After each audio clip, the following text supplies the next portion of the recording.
when I get it timed just right. Oh, a little far from the microphone. How's it going, everybody? Oh, Simon's already got to go to bed. I understand. Oh, happy Sunday, everybody. Thank goodness for being here. Blade is first. How's it going, Blade? You surviving, amigo? I don't want to. Yeah. Blade's been sick. Blade's been sick, but he's back. He's doing okay. Oh, my goodness. Oh, man. All right. Fiery Dwarf. That's awesome. 1982. Oh, man. Okay. Nexus, Derek, Steve, Nicholas. How's it going, everybody? Thanks for being here. Jags from Toronto. Awesome. Oh, sorry, Simon. Off to work. I thought you were going to bed. That'd be awesome. Let's show the doc a little support and hit that like button. Thanks, Blade. Appreciate it, buddy. Hey, Richard. How's it going? Hey, reach out to Derek for me, which I emailed him a couple times. I'm waiting for him to get back to me. We're tightening everything up here. We got to get all the ducks in a row. What's that quote? Somebody posted that, like a quote that said, I don't have ducks or a row. I have squirrels and they're everywhere. That's me. We know that all too well. The Not Thinking Tinker. I love that name. Nice, man. Live stream or soccer game? Both. Come on, Sledgehammer. You can do both, right? You got picture in picture or something like that? Unless you're playing in the soccer game. I assume you're watching. He's also refitting your Lumen Cache rig for V2 as well. Awesome. Yeah, he's probably, I mean, the dude does not stop. He's got more energy than me, which is scary. Joel from near the Hobbit Hole checking in. All right, Joel Levi. Man, we're going up there tomorrow. We were going to go up there today. We're going up there tomorrow, but I don't think we'll have time to swing by and see you. We're doing a bonsai cannonball run kind of thing. We're leaving early in the morning. And we got to get back by 4 p.m. We would go up there tonight, but we can't get the RV up on the property right now. So it would be kind of anticlimactic to go up there tonight. So just me and the missus are going to go up there tomorrow. Mother's Day. Oh, is today UK Mother's Day? Oh, I should do something nice for the missus. Thanks for the reminder, David. Thanks for the reminder. Wasim.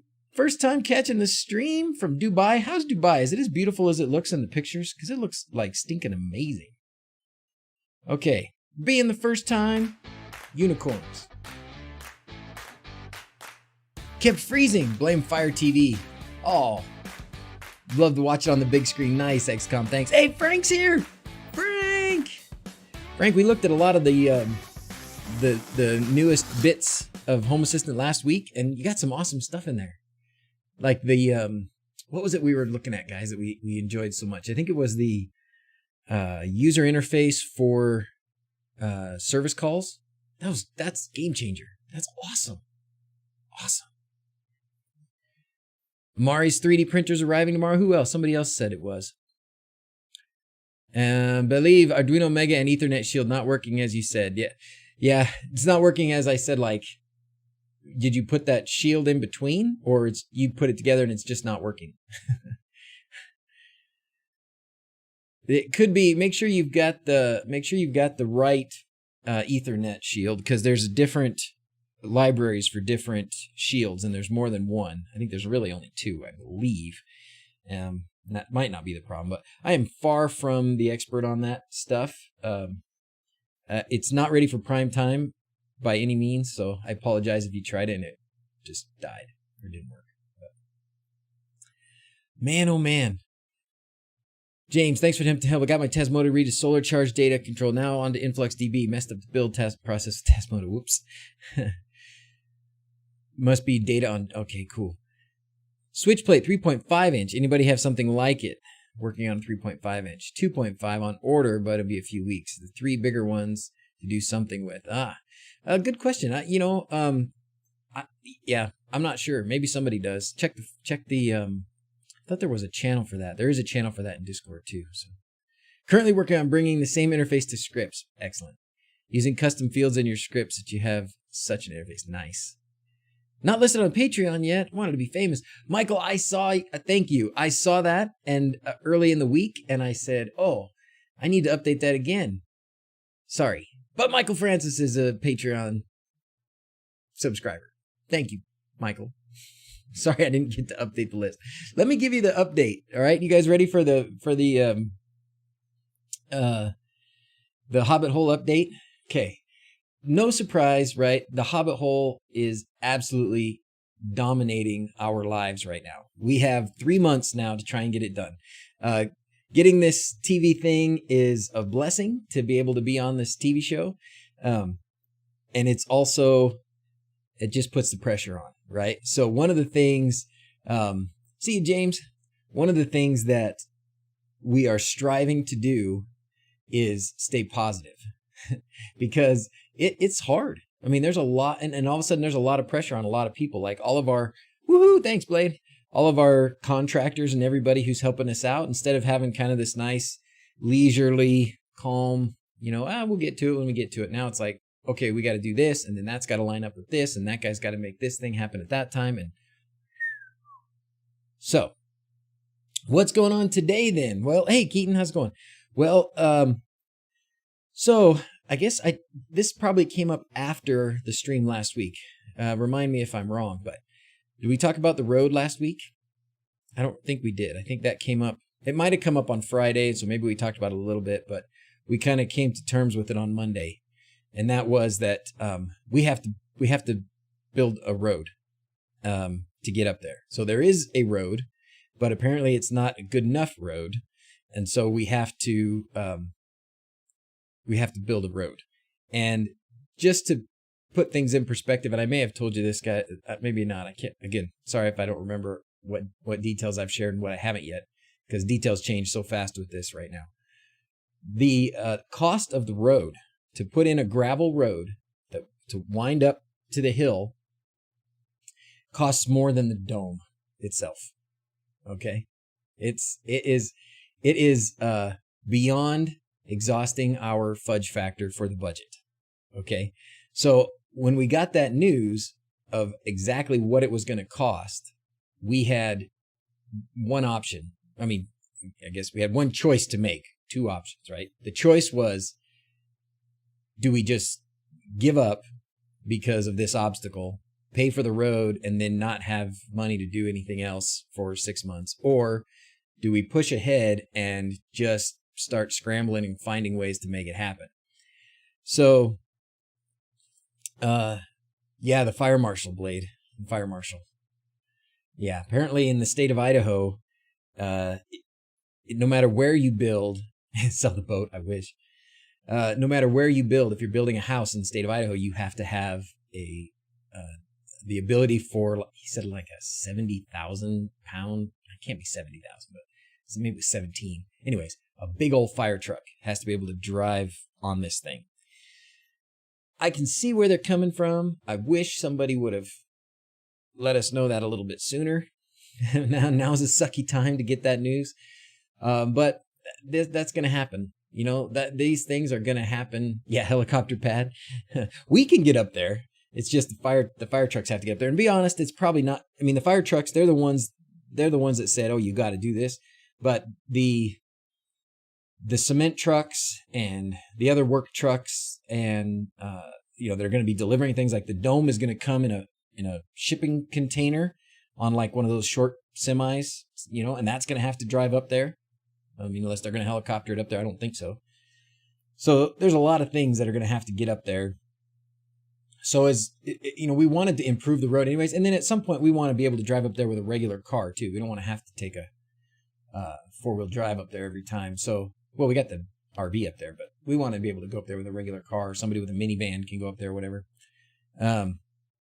But anyways, the bottom line is, or the short story is, yeah, we're building a road. So that started like Tuesday, I think it was. Yeah, that's true, Dave. It'll be safer for everybody. I mean, if there was something bad happening, we would like the firemen to be able to get there. So it had to happen eventually. It's unfortunate that we didn't know about it and couldn't have done it months ago. And it's also unfortunate that it costs as much as it does. But what are you going to do? I mean, we're so far down this path now.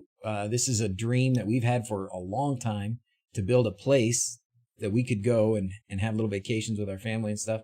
And then we've just been so inspired by this dome and the Hobbit Hole idea that, I mean, we've got neighbors and friends pitching in and helping out with finding things and getting contractors and all these things. And we got all the contractors excited about it, and TV show and all this. And so the idea of disappointing everybody, including ourselves and our kids, we didn't have to think about it very long.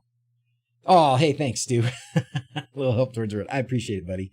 I appreciate it. You know what's helping a lot? Permatrack. That will probably be what floats us through this, was Permatrack. So this is a Hobbit Hole version of a rabbit hole. Yeah. Put some culvers in everywhere. There's a place where water needs to escape. Otherwise, pothole city. Oh, good call. Good call. Well, fortunately, it's pretty sloped too. But we'll see. You know what, Joel? I was going to say Joel. Joe, you have to come up and see. If you want to meet us up there Monday morning, you can. That would be really cool. You can meet us up there Monday morning. We'll probably be on the property between like 8 and 10:30 a.m. and then we'll be gone again. So super chat, $10. Oh, thanks. Thanks for getting. Oh man, it went away. And why is she not saying it out loud? Well, thank you very much. I didn't get to see it.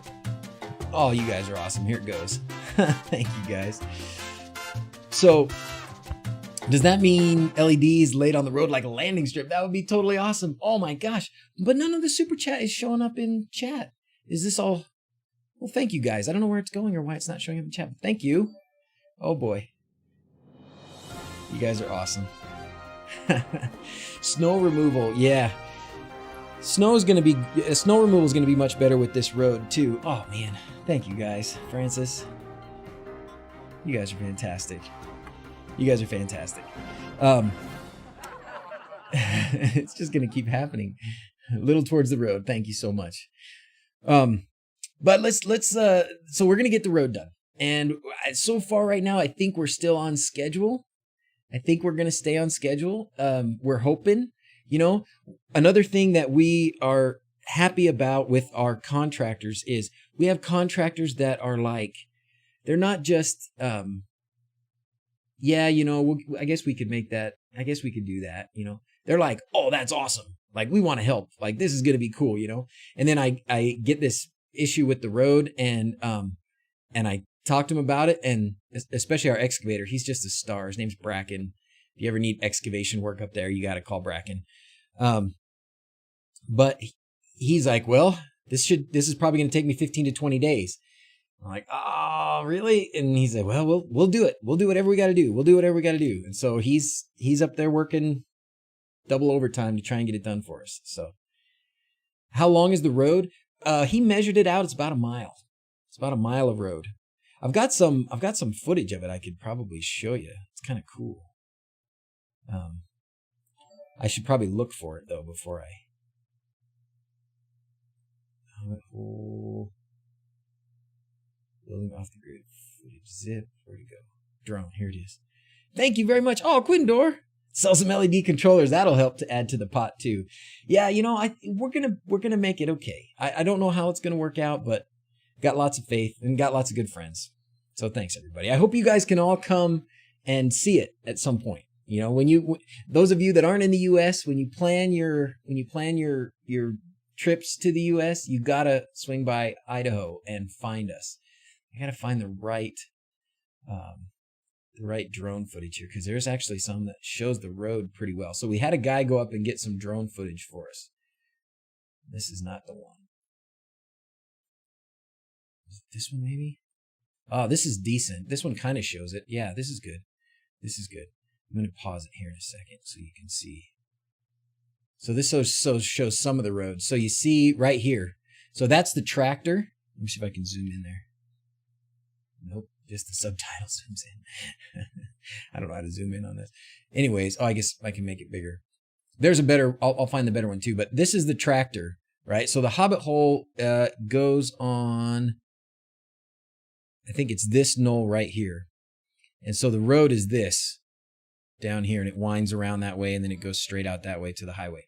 So we'll have to get that done. One day we'll visit for sure. Excellent, excellent. We will definitely have a home assistant or whole assistant party there at some point. Knowing my luck, I'd travel from the UK to Idaho only to find you're at home in Utah. Probably.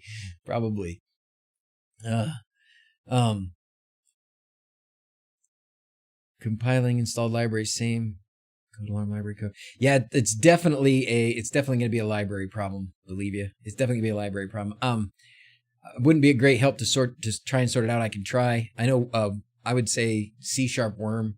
Ask him for a little help maybe, or who was the other guy that was doing a lot of it? Oh, shoot. Paul? Was it Paul R? Can't remember. Who dares dislike the live stream? Yeah. I think it's people that want me to do more short videos. That's how they make the point. That's fine. It's okay. If everybody likes what you're doing, then you're probably doing it wrong. Oh, look at there. There's a good picture of the road. So that's good. That's good view of the road right there. See that? So this is the road right here. And and actually this shows most of the road. So this out here goes straight until you get to the highway. So that's not a big deal. So it goes up, then it turns back again, and goes this way, and then turns back again, and then you're there. This part of several parts of the road are really cool, right? It's a really cool looking road. This part of the road right here, I swear it looks like where Gandalf comes walking in, or comes riding in on his little cart, and Frodo is there with the tree, reading a book. My wife says I can't drop in to see you while streaming today. You gonna make it up here, 4 tracks? Next time we're down there in Vegas, we'll have to connect. Go green. Ah, man, can you believe? We can talk Michigan basketball for like 30 seconds. We lose like 1 game out of the first like 16, and then we lose like 3 of the last 4, including getting booted out of the tournament. That's pretty sucky. Anyways. All right. So yeah, that's the road, and we're going to have to work on the road, but we got some really this drone footage, this guy did a great job. Here's the road again.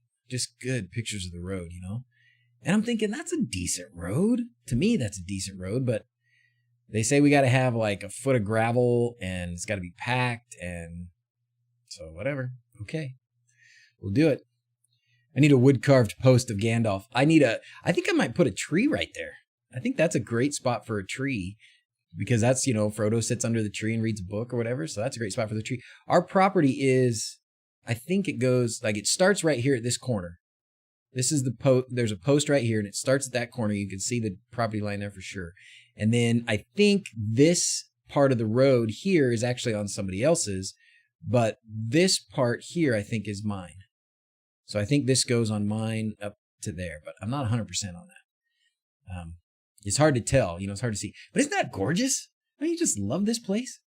Anyways, per code, they have to have water. If there's no water, they need to bring it. So water tender weighs a lot, so they can bring the water. Oh, that must be what it is, Raspy.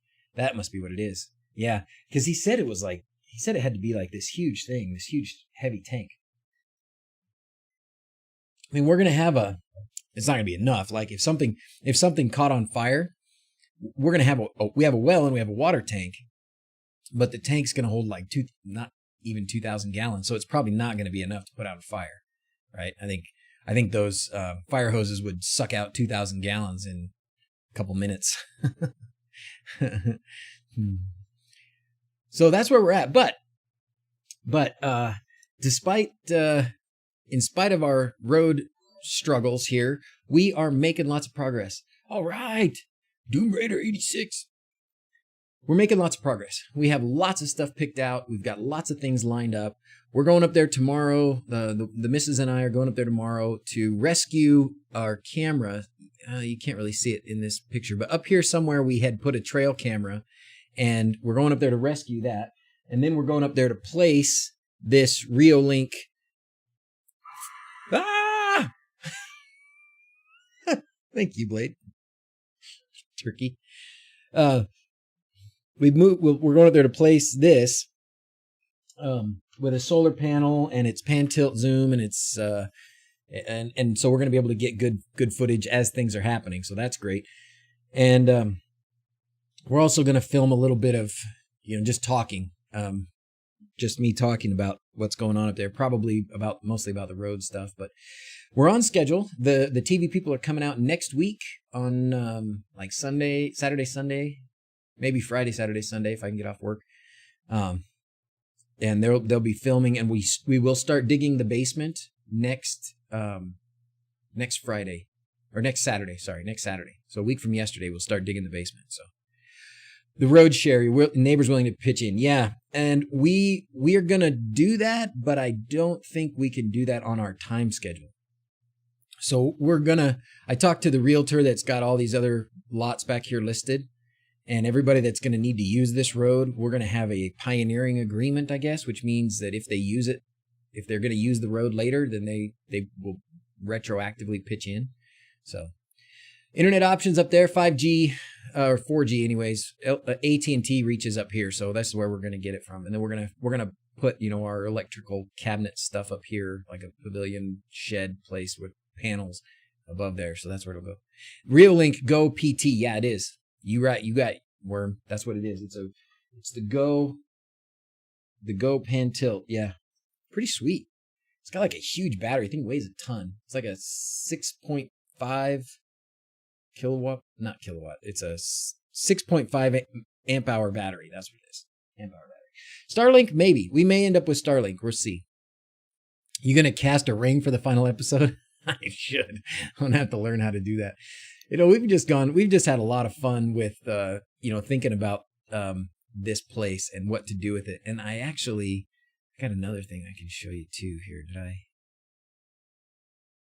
Here's some pictures of the road. I don't remember if I showed you, but this is what it looks like when you drive on the road. This is the spot. This is the spot here where I swear Gandalf, Frodo should be sitting right up here, right? And the day we went up here, like butterflies are flying around and everything. So it's pretty awesome. And then I did draw, this is the road as it exists. And this is what we're going to probably have to put in. I think we're going to put in the white one. But I drew another, dang, where'd it go? Is it here somewhere? I don't see it. Probably going to share something I shouldn't.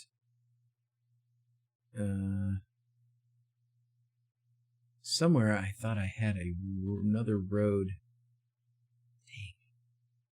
Well, I'll have to try and find it. But anyways, I did lay out some stuff where I think the road where we could put more Hobbit holes later. I mean, it's just we're just having too much fun with this. We're just having way too much fun. Way too much fun. Do you like my new?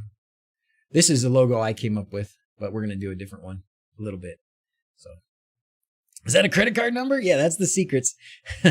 How much land? It's 40 acres, man. 40 acres. So yeah, we got it. We got a bit. So we'll see how it all comes together. So if you're going to have Lord of the Rings things there, you should have Bilbo and Gandalf on a bench. So when you're having a party, you can look like the scene from Bilbo's birthday. Yep. I'm just going to start wearing waistcoats everywhere. Put me on the bench. So that's the update on the Hobbit Hole. I think it's going pretty well, I think we're gonna get there. And if it doesn't make the deadline, we're gonna make it. Like we're gonna get it done. We got a lot of people that are helping, that are dedicated, that want to have us succeed. So I have no doubt we're gonna get it done. How exactly it comes about, I don't know. Kind of, Jacob. Yeah, it didn't start out that way, but we're kind of, yeah, we're going to be having our own little theme park. I'm going to have to get probably with like the Tolkien estate people and get some guidelines about what I can do and what I can't do. The deadline is our own personal goal. It's the TV goal. The TV show, they would like us to be done by June 1st. But I think on our little contract we signed with them, basically that's a little bonus. They're paying us a little bit, not enough to cover the road or anything like that. It's a little bit. Trying to put it in perspective, it's enough to maybe finish one of the bathrooms or something. But they're gonna June 1st is quite aggressive. I know. One of the things that has us hopeful is that the dome itself is supposed to be able to go together in like 3 days. So we just stack these things up and we bolt them together. And that's all supposed to be able to happen pretty quickly. So once that happens, once we've got the outside done, we can be finishing the outside and finishing the inside at the same time. And it doesn't it's not like a traditional construction where you have to frame it and then you got to put the siding on it and then you got to do the roof and then you're going to do this and that. It's just like a couple days and boom, it goes up. I am telling you, promote the Patreon more and increase the price limit. I should, Edgar, you're right. Let's work on that. What network? DIY network, and the show is called Building Off the Grid. Sounds like it's modular, so I agree. Sounds like it will be the least of your issues. Yeah, I think that part's going to be okay. We've got a well, and the well is already dug, fortunately, so that's another bonus. We need to get a pump and a tank, but that we need to dig a trench from where the well is because the well's not next to the Hobbit Hole here. Wish I was near. I'd come and lend a hand. Awesome project. Thank you, Paul. Well, I appreciate that. It'll be awesome. Is today Pi Day? Today is Pi Day. Happy Pi Day, everybody. Happy Pi Day. Let's see what else. Anything else I need to tell you about what's going on here? Nothing, but we're staying on track, man. Off the grid. What are you guys doing for power? You'll have internet there? Yeah, we will have solar and battery and a generator that will be in a separate building. Then we're going to have, we will have internet. We'll have AT&T 4G. But what I'm going to do is, I want to be able to stream the episode here. Ooh, that's a good, I want to try and, that's a good idea. Try and do that like a premiere. Ooh, I'll talk to them about that. One thing I need to be careful of is they did say that they would like me to not like put out videos about it before we get it done, So I don't really count this. So I'm not going to put out videos of us building it and stuff. Did someone say pie? Nice. Thank you. Some call it fun. That's awesome. I'm not going to put out, even though I'm capturing a lot of footage up there on my own. And I asked them, can I do some videos about this as well? Because there's going to be a lot of little interesting things that are not going to make it into their episode that I would still think that a lot of people would be interested in. So I want to, be able to put out more videos about it as time goes on, even though we'll capture the footage and then we'll edit it and stuff and put it out later on. And they said, yes, just please don't do it before we get that thing out, before we get theirs thing out. Very low noise wind option. Oh, wind stuff. Oh, that's a good idea. I'll think about that. We'll see. We'll get the videos afterwards, though, given I doubt we get the TV show over the pond. They do have their website. You can watch them on their website. You can watch the shows on their website. Shopping for pool tables for Dawson. Dawson wants us to put a pool table in there. He's been such a helper. If you guys order an Uno or a quad, you can be pretty sure that Dawson helped pack it. He is a star. So he's a star. Building off the grid. Here it is. DIY network building off the grid. So that's it. We should probably have a link for that too. A BOTG. So even if it's like, it probably won't be on here right away, because I think these seem to be older episodes that they've sort of archived on here. The newer ones, we went to watch some of their newer ones. We had to go to Amazon Prime and pay like $3 to watch it or something like that. Any idea how soon the Dig Unos will be back in stock? What we're doing right now, I'll give you an update on Dig Unos, and Quindor's here so he can attest to this or correct me when I'm wrong. Dig Uno. So we are in the transition to the new Quinn LED ESP32 boards. So our biggest problem, hands down by far, has been the D1 minis and the 32 minis, which we don't even make. We just buy those and flash them with WLED and put them on top. All of Quindor's design and all of the actual newness of the Dig Unos and the Dig Quads is what is underneath the D1 Mini or the ESP32, which is the 32 Mini. And I tell you, we probably have had, honestly, after selling thousands of these, we have probably had, what, Quindor, a handful at the most of problems with the actual Quinn LED board part of things, right? Like the Dig Uno, the Dig Quad, the part you would build yourself if you're building it yourself. And all of the problems have been the D1 minis or the mini 32s just failing, being crappy. We'll buy a batch of them and 20% of them will be dead. So because of that, in his ultimate wisdom, or at least partially because of that. The other part is, I mean, there's other good reasons to have done this, but that's one part. Quindor has designed his own ESP32 hat, I guess, to put on the D1 minis to put on the Dig Unos and the Dig Quads. And it's ESP32 only. We're not going to do the 8266. I think that's a great decision. It's time to move on from the 8266. It's not that much more expensive, and it's much better. So we are going to have a limited number of test units of the first batch of the ESP32 boards on top. So they're not here yet. They're not available yet. But they're going to be the test batch. Okay. So this is not the live batch. I don't want just everybody jumping on and saying, oh, I want to do my first LED project and I'm going to use one of those. This should be for folks who are, able to solder it, for one, because it's not going to come soldered and it's not going to come flashed. So you have to solder and flash it yourself.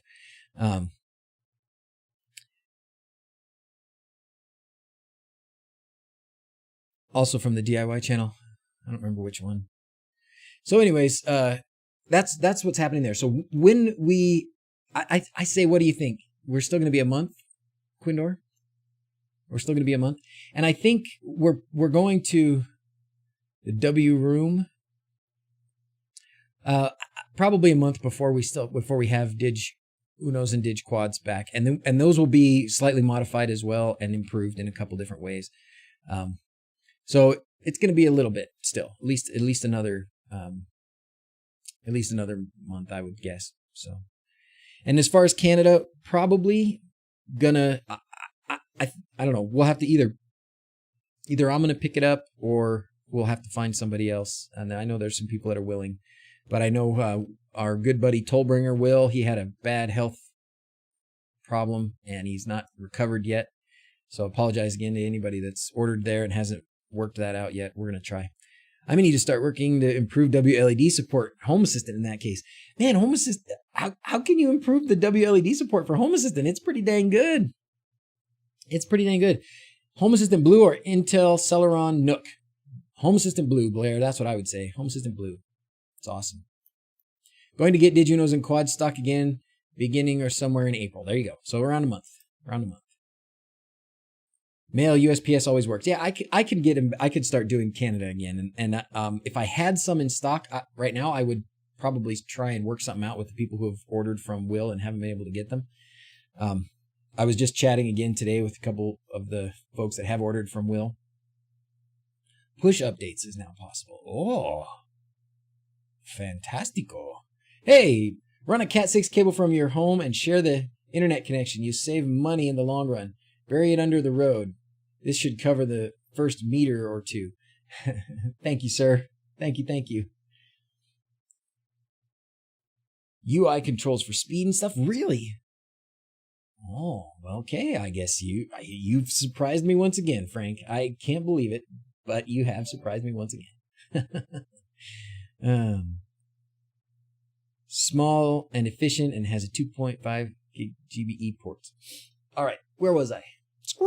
Squirrel. Dr. Pepper time. I need my. You know what would get the road bill is my Dr. Pepper sponsor. That would do it in like a day. Okay, so we were talking about that. We were talking about Unos and Quads. We'll have some. We've got some. Working on a Pixel Pro, the next version of the Pixel Pro as well. So it's a little bigger. This is the latest and greatest. We got some of these to test, and we're working out kinks, so those aren't quite ready either, but they'll be there eventually. Starlink for internet out there. I think we will, James. I think we will eventually. I think what we're going to do for right now. Oh, that reminds me. And let's see if he wrote to me. So I got a message from somebody who said he had built a Kodi add-on for Home Assistant. Have you guys heard about this? Yeah, it is transparent. Boof. It's gone. You can see the chat, but you can't see my head. That's awesome. It's the invisible LED board. It's fun to play with green screens. So Kodi add-on for Home Assistant. Have you guys heard of it? You heard of it? Kodi Addon. So it's not the Kodi component, right? The Kodi add-on. Because he's running it like, as an add-on. You have it installed, Fiery Dwarf? Can you shoot me the link? Because I asked him, I did this search already and I couldn't find it like on GitHub. I'm assuming that it needs a repository. What happened to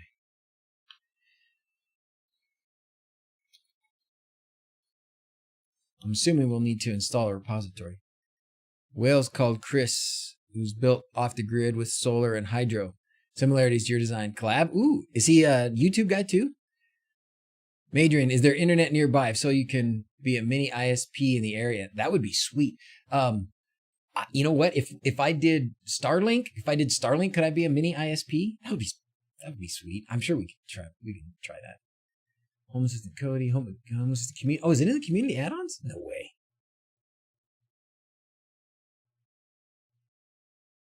I guess I should look.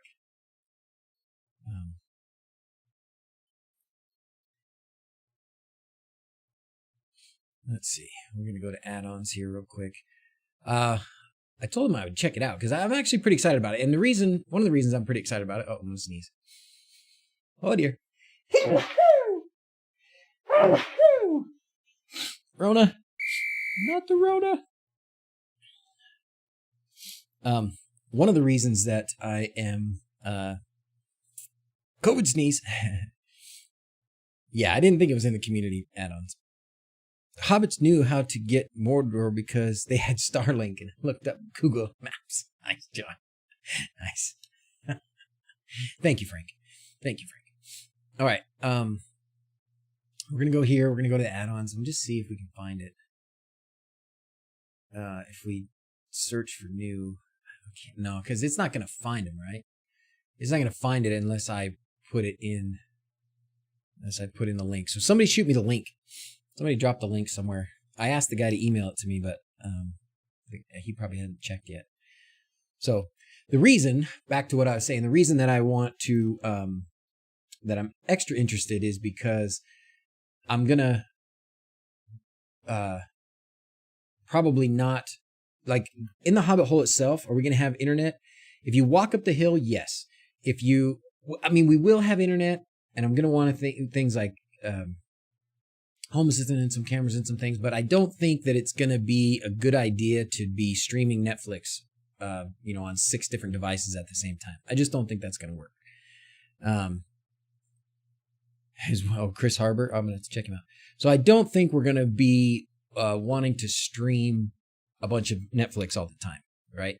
And so if you want to watch a movie, the best thing to do, sorry, it's blinding, I realize now. The best thing to do is going to be, download it before. I guess we could put all of our, I'll come back and watch this later. This guy looks pretty cool. We'll subscribe. We could go back and put all of our DVDs up there, our Blu-ray discs or whatever that stuff is. But in the meantime, exactly, Joe Levi says, Plex server. And that's why I kind of was thinking Kodi, because Kodi does that too, right? Like if I have all the movies on a network drive up there, or just a bunch of movies on a network's drive, like Plex, and they're there, then I could use Kodi interface to watch them on different screens and stuff. I think. I don't know. When the guy said, hey, there's a Kodi add-on for Home Assistant, I thought, oh, that might be an easy way to do it. I don't know if it's going to be better than just having Plex or Kodi running on something else, but I thought I'd look into it. So that's what I'm going to do. Did you see it in Hacks? Oh, really? No, I would think it would have to be an add-on. Like it would have to be in this, like running in like a separate container,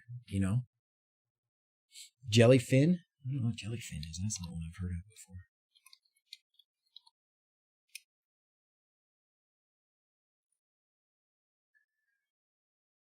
I know this is going to be probably a debated topic, but what is pros, cons, best, etc. between Plex, Kodi and Jellyfin. They probably don't always do the same things. Plex is better than Kodi. I know Plex is pretty good. Best features of the Blu-ray DVD is really low energy to watch them, as is those players barely consume power. Oh, that's a good point, Frank. That's a good point. And we have lots of DVDs, and maybe what we'll do is just like donate your DVDs, donate your DVD library. That we'll probably just do that too, because we haven't watched a DVD in forever. Has Blue still work as an Odroid? You can install it directly, probably. No, I think because it's running Home Assistant operating system, I think you'd need to run it as an add-on. So, Plex is network, Kodi is local. Oh, so Kodi is local. So Kodi has to be right on that same device. So like all your movie files have to be right on that device. Is that what you're saying? A wall of DVDs still looks sexy. Jellyfin is like Plex, but operates better offline than Plex. Oh, okay. Well, I would think we were going to want it to operate offline somewhat. Transcode movies, can Plex do that? Hey, Sir Goodenough's here. How's it going, buddy? Clock was never set. Oh, I had the worst. I had just a slap in the face last night. So I started working on the website for the Hobbit Hole, and I was having a good time. And like 11:30 last night, I was like, oh, I should go to bed, but I'm just going to play around with the website.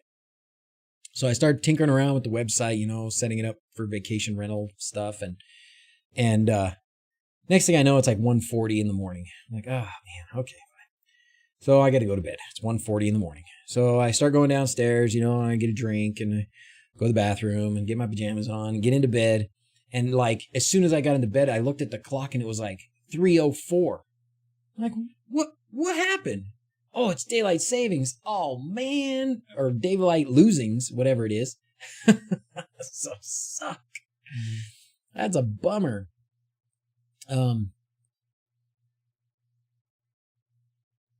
So yeah, I didn't sleep a ton. Tomorrow's landfill is early adopter. I have Laserdisc. Oh my gosh.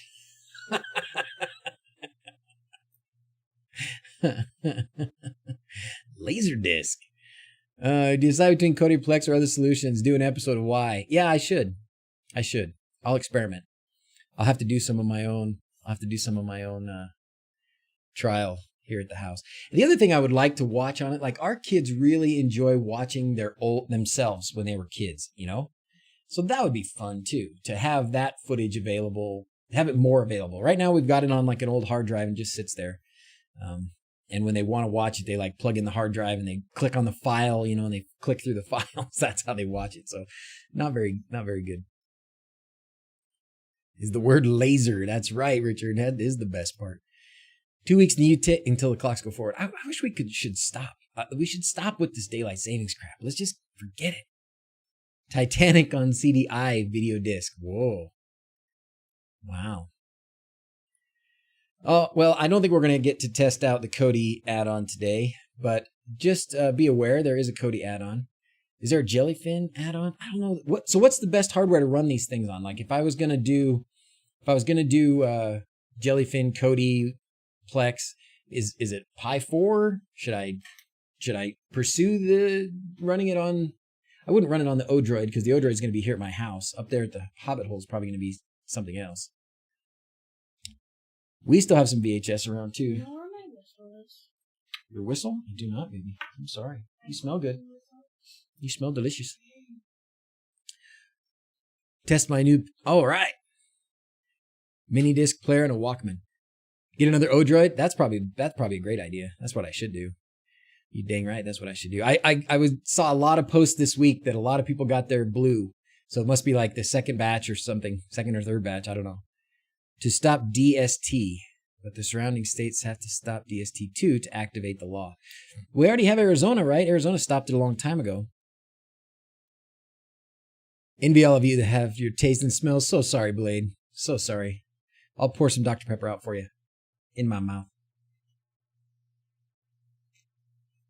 Depends how many streams you want. Probably just one.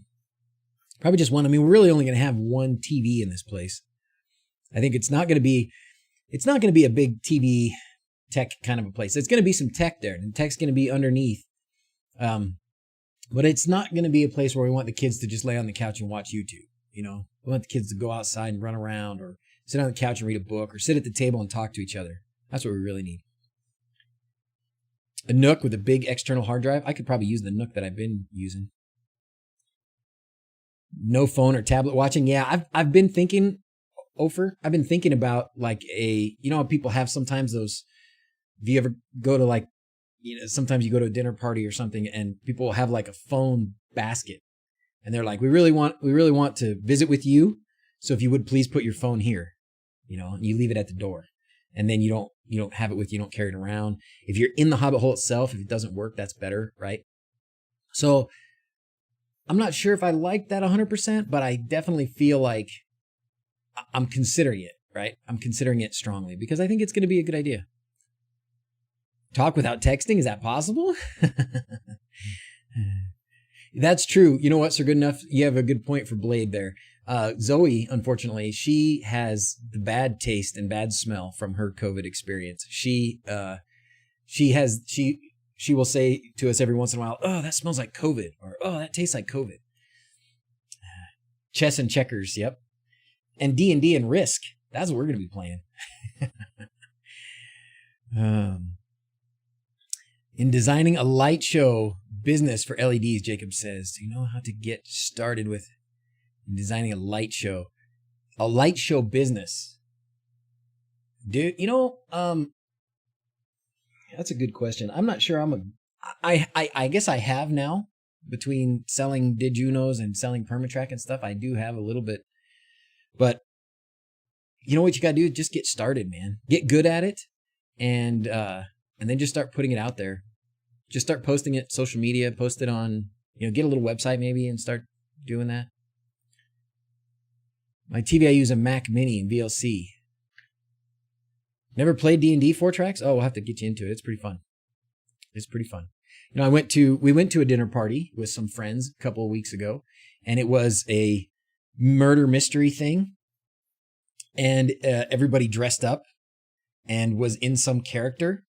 And I'm telling these, you know, these are my wife and our friends and their wives and stuff. And I'm like, guys, you're playing D&D right now. Like, this is the hard part of D&D. The easy part is rolling the dice and killing monsters and, you know, collecting gold and magic swords. But this is the hard part, and you're doing it. So if you enjoy this, then you totally are going to enjoy doing D&D. Like, there's no, it's only better. You like getting into character and pretending and you know, having a story that you're building on with each other and stuff. That's it, man. That's what it is. It's a good time. It's a good time. I'm glad it has become so much more mainstream and so much less obscure, because it you know, when we were all kids, you guys here, when we were all kids, it was like, oh no, you play D&D and it's going to make you want to kill your parents and worship the devil and whatever. And it's like, it's a game, you know, it's a pretend, it's fun. Anyways. All right.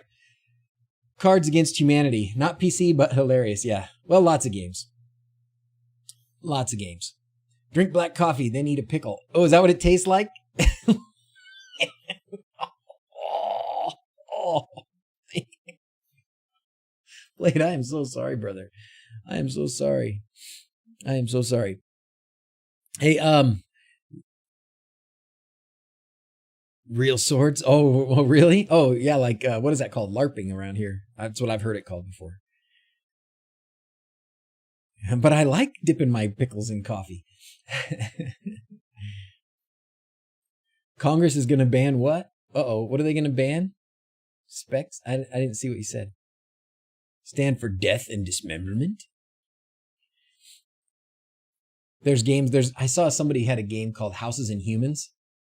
Where it's like the monsters playing as houses and humans. Do need to see a doctor. Okay. Well, okay, so I'm going to put that on my list of things that I need to play with and check out a little bit here. Jellyfin versus Plex versus Kodi. There's probably some videos out there, so I'll have to do a little bit of researching there. And I do like the idea of DVDs, so that'll be good. The other things, before I lose track too badly, Oh, they want to ban GTA 5, so it's being sarcastic. Oh, I gotcha. Steve, I'm not even gonna read that. Reese is on the jellyfin bandwagon. You know when Reese gets on one, man. When Reese says, "Oh, this is the thing I like," Z's, you got to pay attention. He means it. I could sponsor a Redbox. That's cool too. Yeah, good idea.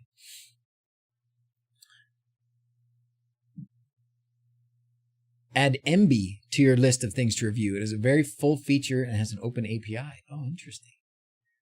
Interesting. MB, huh? MB versus Plex. There you go. Open media solution. Interesting. I definitely want like lightweight. I just want to be able to pick the movies that we have on a local hard drive for the most part. I think that's the goal. So whatever does that best and is easiest for people to use, because it's going to be, you know, non-techie people that are going to pick this up and play it, you know. Jealous the bandwagon, though. I'm significantly harder on the Kubernetes. I don't even know what Kubernetes is. I don't even know what that is. Jellyfin, not jealous. Cody's the one for that. Hobbit Hole. The interior completely done before the show. Oh, Spec 6. Well, I'm going to say no. I don't think so. But we will have a lot of it done pretty well. And we'll have lots of furnishings. That we will have, because Mrs. Z's and a couple of her friends have been, and my mom, they have been hitting like Etsy and what do you call them? Thrift stores and Craigslist and those kinds of things. And we've got a whole room. Look at this. I'll show you because I can. I'm going to show you our storage for all this crazy stuff right now. Oh, Ultimaker. Oh, I hit the wrong button. I don't want Ultimaker. I want Real. Where's Real? There it is. I hit the wrong one.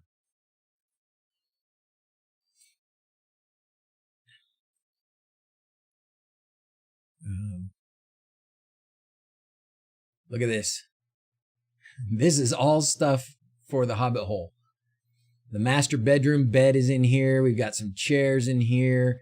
Tons of stuff. Some benches, some tables and books and pans. And I mean, it's just crazy. And more and more and more. Hey, this changed. Why does that change?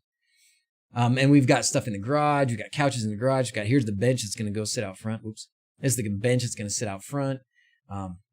Tons of stuff here that's going to go in the Hobbit Hole. So we're going to have the Hobbit Hole furnished. I think we may have a little bit of interior furnishings left to do.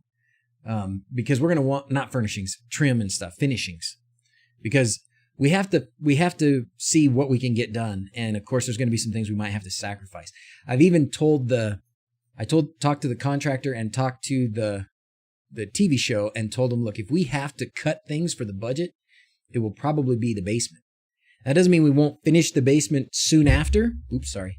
But we may not finish the basement before the show starts, you know, if we have to cut something. What theme am I going for in the Hobbit Hole? Hobbit Hole, brother. Hobbit Hole. So I have put up some, I have on DrZzs, I have done some blog posts, and I'm actually I'm gonna move them to the, oops, you have to know where to look. Blog Hobbit Hole. I've done a couple blog posts here, and I'm going to move these to the Hobbit Hole website, but not just yet. Probably this week, though. Why am I getting an ad? Leave me alone. Okay. Oh, wow. I didn't know this ads popped up like that. Anyways, here are some of our inspirations, right? These two here are straight out of the movie. Straight out of Lord of the Rings and The Hobbit, right? This I also like a lot. I think our fireplace I want to look a lot like this. We want the round bricks and then just some nice wood, sturdy looking stuff around it here. And we are going to have this kind of this big window with the seat is actually going to be right next to the fireplace in the way we've got things laid out. But see, like the way it's painted and the way we've got these wooden arches and the like support beams, they look like support beams. So I already talked to our contractor about finishing it that way. And the nice part is we're going to have seams in the dome anyways. So we're going to run this, and then we're going to channel it out in the back so that we have a way to run electricity in these. And that will make it so we don't have to poke holes in the dome. So we're pretty happy about that. And then here's this gorgeous master bedroom, right? So we did this too. We got a big, huge, like 5-foot round window that's going in there.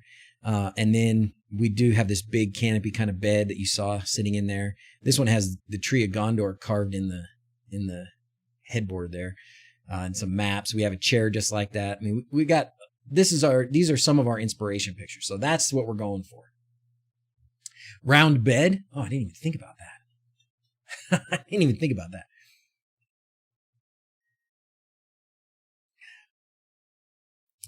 That's an old version of Kira. You really need to update it. Okay, I'll do that, sir. Good enough. Thank you, sir. So, anyways, that's our inspiration. That's our theme. Pretty sweet, right?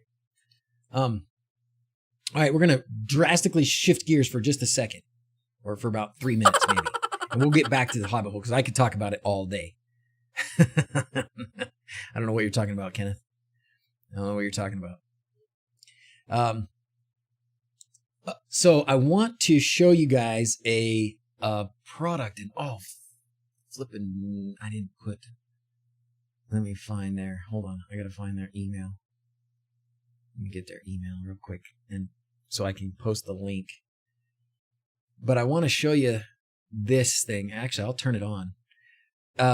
So somebody sent me this to review, right? And my answer for everybody, oh, good, there's the repo for Kodi. Awesome.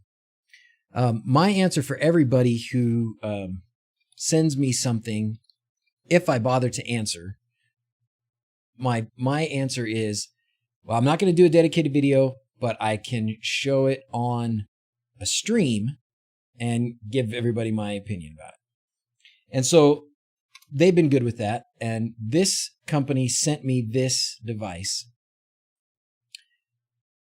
And I set it up and used it last week to talk to Jackson. So Jackson's in Arizona right now. Oh, man. Closed everything. Didn't mean to do that.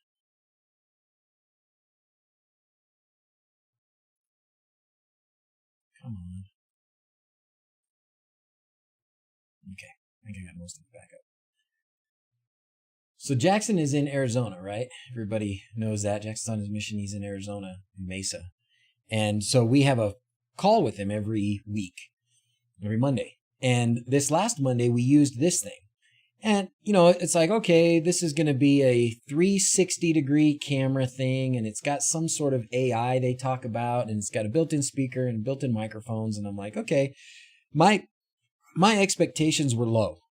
I thought, well, it's probably not really going to function that well. I thought. I was wrong.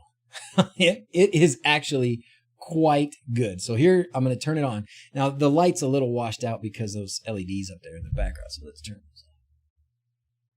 Okay. But what you can see that this thing does, I'm not going to mess with the microphone. It's doing a bit of funky stuff with it worked great. And I recorded some footage of it when we were talking to Jackson. But what it does is it shows at the bottom the 360-degree view. Okay. Then it's got its artificial intelligence. It's like, whatever you want to call it. It's processing. It's like image recognition stuff. It recognizes people. So if there's other people in the room, it will go to where the other people are. Like if I'm over here, look at that. It will follow me. And if there's more than one person, it thinks this is a person. It's done that a couple times. Maybe they think it's an eyeball. I don't know. It's kind of funny.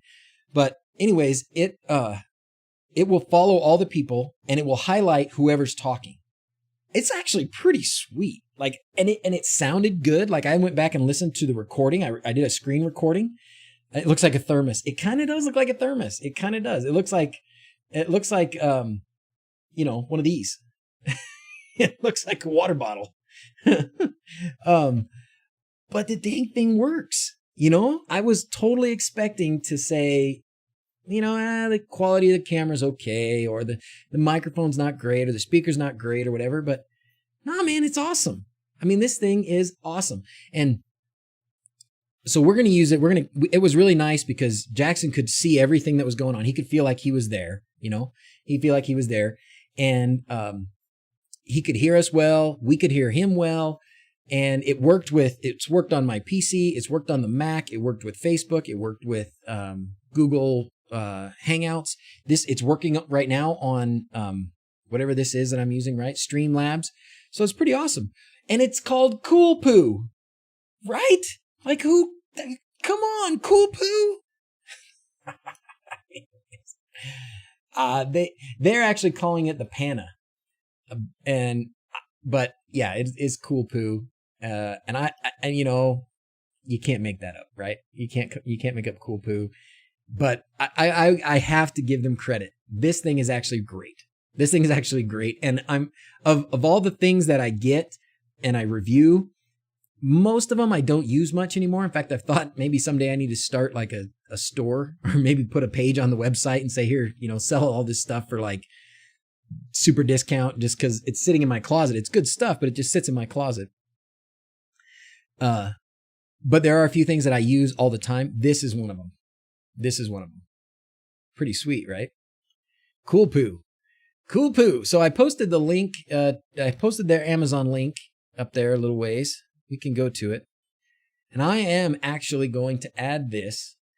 $500. Wow.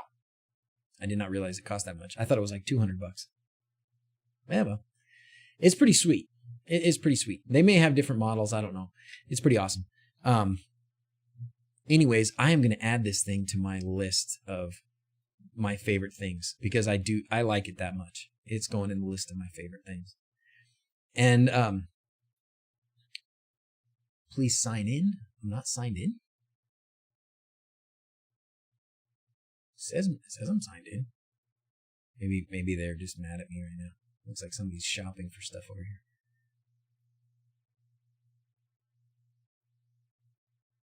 Oh, that's weird. I wonder why I'm not signed in. It says I'm signed in. Anyways, well, I'll come back to it, I guess, if it's not going to let me do that right now. Silly.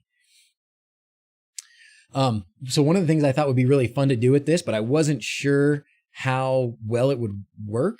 Like, I thought this would be really cool for streaming a game, right? Like if we were going to play D&D, we're all sitting around a table, or whatever game, I don't care. You're going to play a game and you're going to stream it or record it, and you're all sitting around a table. This would be a great thing to put in the middle.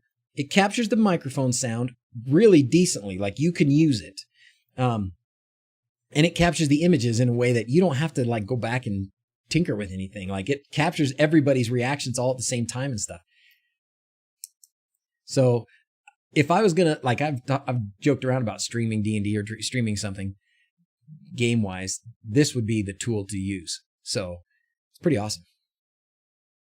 Anyways. Okay. So there you go. Oh, there's a $100 coupon, $450. It's probably worth $450. Oh, depending on how you use it. Like, certainly if you have a business now where you're doing a lot of conference call stuff, like I've done a lot of crappy conference calls. I think a lot of you have as well. I've done a lot of crappy conference calls. This is a great tool. There's probably other companies that make them. These guys contacted me. They sent it to me. It's fantastic. I don't have a reason to look for another one, but there you go. So thank you, Cool Poo. And we're going to keep using it in my family for sure. So thanks. All right. That's that. Moving on. Boom. Oh, you guys couldn't even see all this stuff I was trying to do because the Cool Poo was up. Tech roundtable discussion on the stream. Heck yeah. The night in the background stays, or is it going to the Hobbit Hole? That one's going to stay. I like that one a lot. There's actually one, if we go back to my Rio link. Oh man, you can't even see him because he's buried. But right here in the corner, there's another one. There's another night like this. we had some neighbors. She was like an interior decorator, and then they were moving out of their house, and they said, "Hey, do you want to buy one of our nights?" And so I said, "Heck yeah, those are awesome." So we like $150. It's made out of real thin sheet metal, but it looks cool. And so we bought one of them, and then we went on vacation. And when we came back, the other one was on our porch, and it said, "I need a good home. You know, can I move in with you?" Or something like really cute like that she wrote on the night and put it in there. So, and this one just sits back here in the corner. It is pretty cool, but it may be cooler to have it in the Hobbit Hole. So we're definitely considering that. We'll see how it goes. There's your home system blue on the wall. Blade, did you memorize that? Oh, what did I get? What was it? Would be great for virtual family parties in a COVID area. Amen, right? I mean, this kind of a device is actually really, really useful. And it's not something that I would have thought a year ago I would have cared much about, right? But now, definitely is a useful idea. So, all right. Now, please, sir, can I live here too? Yeah, it was funny. It was pretty sweet. Because the only thing cooler than a suit of armor is 2 suits of armor. That is right. I was really happy. Mrs. Z said, don't you think we need like a battle axe or a sword or something hanging on the wall? And I said, yeah. And Themi says, not for $500. Yeah, probably true. I mean, if you can use it for business, if you can use it for work, probably true.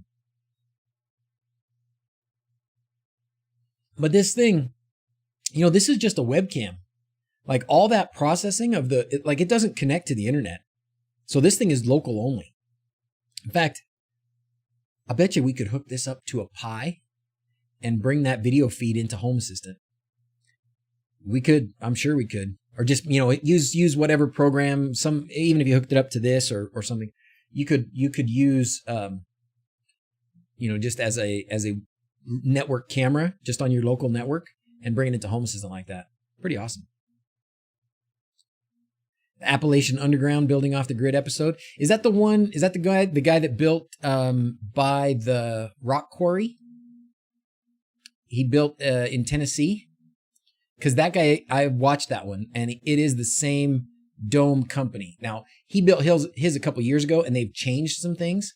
Because I asked him, after I watched that episode, I asked him about it. I asked the people that make our dome, the Green Magic Home.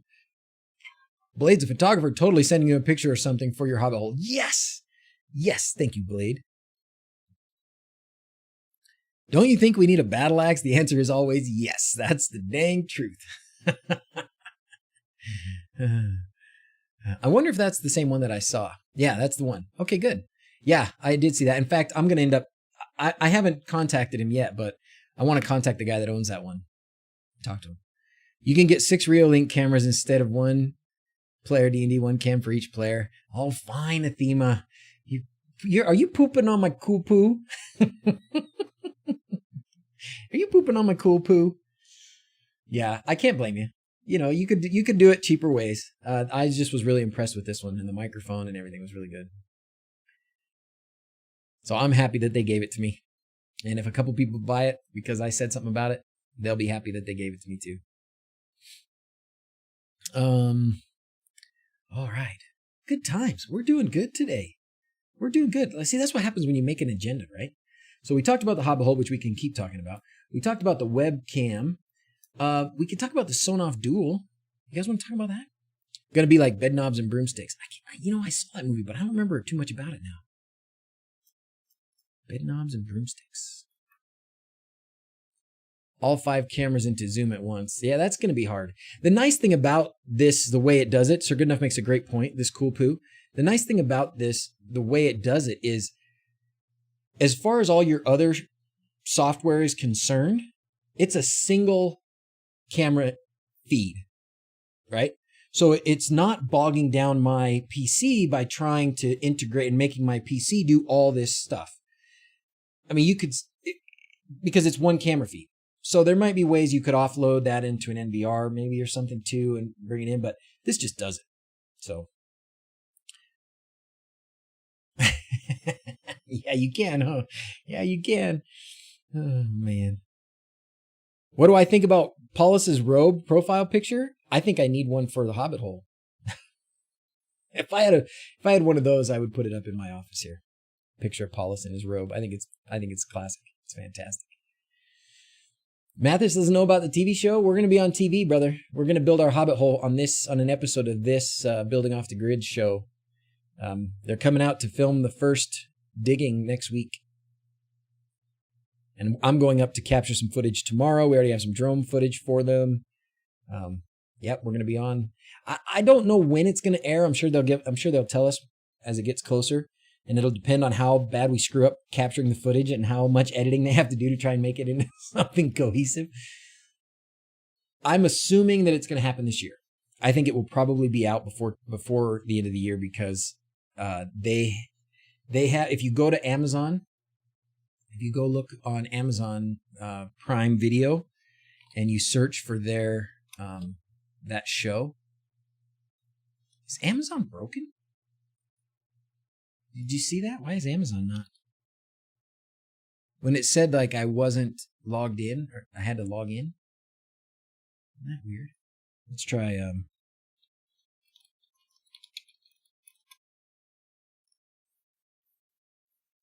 okay. Oh yeah. So there's one episode that we bought the other day. So if you go to Building Off the Grid, look, they've got season 10. They've got season 10, but look, there's only 4 episodes here, right? So they've got to fill 6 more episodes in this most recent season. So I assume we're going to be part of this season. That's my guess. I haven't asked them. They didn't say yet, but I'm sure they will. Let's see what Brendan says I need to have made. Oh, yes, I do. Yes, I do. That's awesome. I actually have one of these. You can get them. You can get something like this with a bunch of like stuff on it, like history. We have one in our house here, but yeah, looks cool. Looks cool.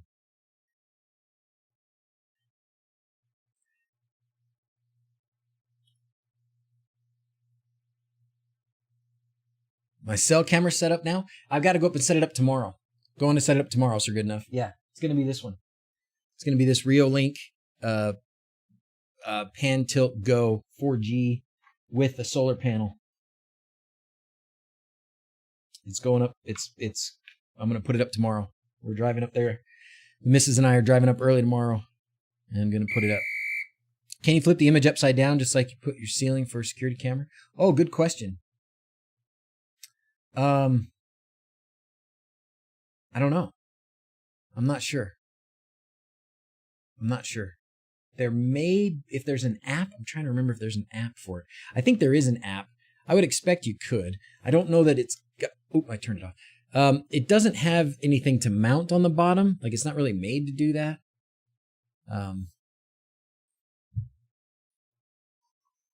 Yeah. It's not really made for that, but I guess you probably could. That crest would look better 3D printed, maybe CNC routered or something. Pretty sweet. Pretty sweet.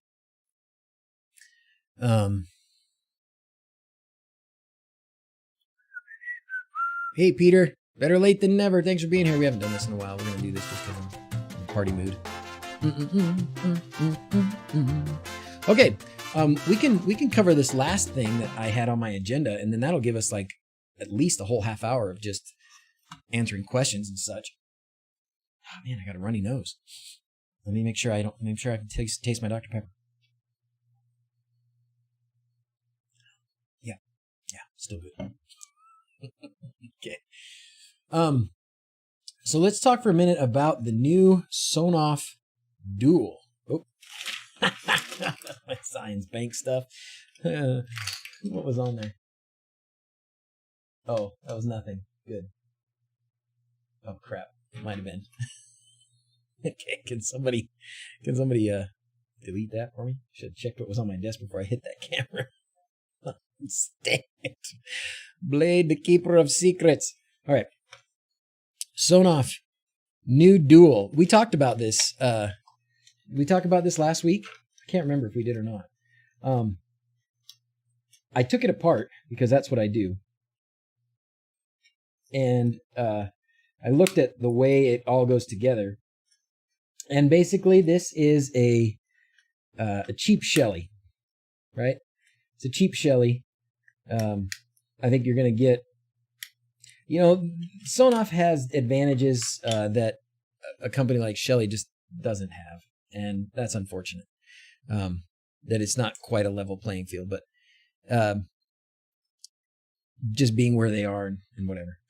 They make stuff way cheaper than anybody else can even attempt. But it's basically got, oh, can you not see any of that? Let's see. The name of the show is Building Off the Grid. And you should be able to watch it online. So this is not focusing very well. Let's see if we can adjust that. Or we can just go to the website. Anyways, yeah, it's very much like a Shelly. I mean, it's very much in the form factor of a Shelly. It's got this little thing here to like clip onto your, I guess in some other places where you guys have that kind of a mount system. We don't really have that in the US, but you guys in other places do. It's got two small relays here. I looked at the chip. I looked at the chip over here to flash it. Gosh, would you autofocus already, you turkey? Focus, focus, focus. There. Nope. So anyways, the ESP, the 8266 chip is back here, and that's what it has. It's on the back side of this thing right there. That's it. So you could, if you look at the bottom here, come on, focus on my fingers, focus on my fingers. There are down here, come on, baby. There are pads for RX TX right here by this finger, I think. No, there's two chips. There's TX0 and RX0, and then there's TX1 and RX1. I'm not sure which one goes to which chip, but we could find that out easy enough with the continuity checker on a meter. And then there's a 3 volts and a ground there. There is a button. I don't know for sure yet if the button is GPIO 0, this guy over here. But I would assume that it is, so that you could hold this down and get it into programming mode. So I'm saying all that just to tell you that if you wanted to flash this with Tasmota, you probably could, because I don't think we have a current OTA flashing for Sonoff anymore. But this is definitely not something that I would say the inexperienced or the person that's new to flashing should even attempt, right? So the better, if you're going to use this device, if you were going to use the Sonoff Dual R3 device, which I could understand why you might want to. It's got 2 relays. It has room for 2 switches. These are high voltage switches. These switches are not low voltage, so this is going to be the same as the stuff over here, just like Shelly, right? So those will be 120 volt AC or whatever it is you're using where you live. So just know that you're not going to be able to hook up sensors or anything funky to this other than that. And it does power monitoring as well. But if you're going to use this, you're going to want to just use Sonoff LAN with it. Okay? Sonoff LAN, you're not going to use, I would not say that in most cases you're going to want to put Tasmota on this. Some people can and will. I may attempt it at some point if I run out of things to do, but that's not likely to happen. But I would just use Sonoff LAN. And I saw a message today, I don't remember if it was on Discord or if it was in like Home Assistant forums or something, that said, Home Assistant forums, or maybe it was on Facebook, that said that the Sonoff LAN integration is working with this, including power monitoring now. So there you go. So it actually looks like a decent device. It's pretty cheap.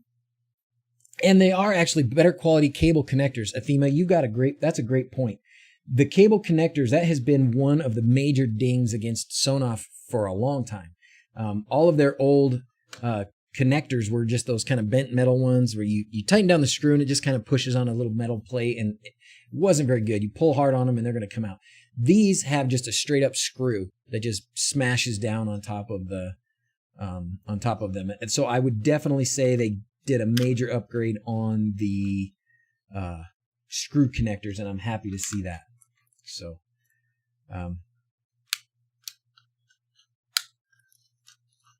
we could probably get this thing wired up and turned on, but yeah, the screw connectors, if you look at it, they did do a pretty significant upgrade. I mean, those are much more robust screw connectors, so very happy to see that. Very happy. Good job.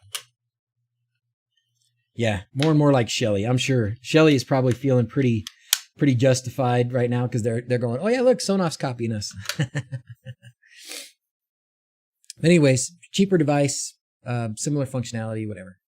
I'm at the point that Shelly is so good, I don't try to use Sonoff anymore. Yeah, Shelly is pretty dang good. Shelly is pretty dang good. I like Shelly a lot. So I'm happy to see Sonoff made an upgrade. And if I don't remember what the Sonoff or what the Shelly 2 costs. So I mean, I'm sure you'll save some bucks by getting the Sonoff, but Shelly and the Shelly integration is really good. So terminology here, it just smashes down. That's right. Fair rules anyway. Yeah, that's true. You should. You definitely should. Yeah, so no more OTA flashing. What happened? Well, I haven't tried it. I don't know if it doesn't work anymore.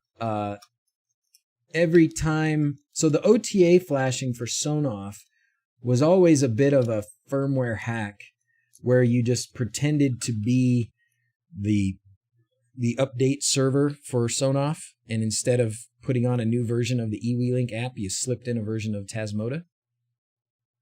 So that required every time Sonoff did an update on their firmware, that required somebody to get in there and make sure that it was still compatible. That the OTA app, or whatever we want to call it, the program could still trick the new version of the Sonoff firmware into uploading a version of Tasmota instead. And I just don't know if that got harder to do, or if it just wasn't enough people wanted to do it, or had the time or whatever to continue to do that. So, but honestly, at this point, I mean, going back a couple years, again, the reason for flashing Sonoffs in the first place was, number one, they were absolutely, by $20 at least, the cheapest smart Wi-Fi relay you could get. Like in 2017, you could not get you couldn't get a $5 Wi-Fi relay.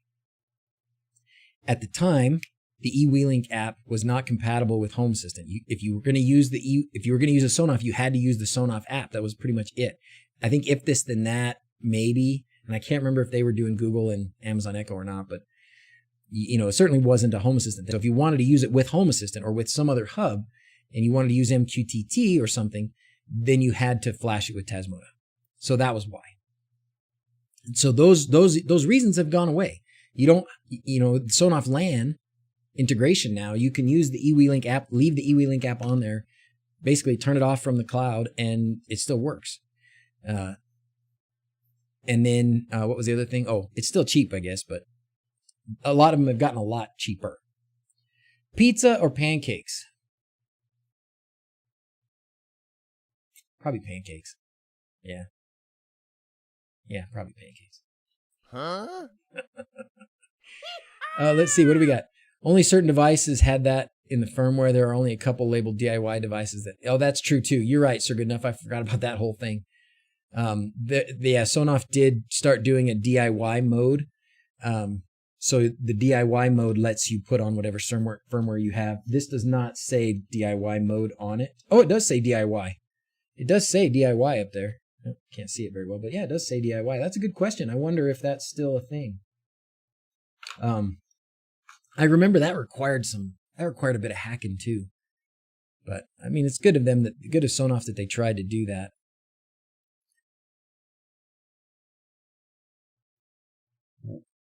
Oh, Brendan, yes.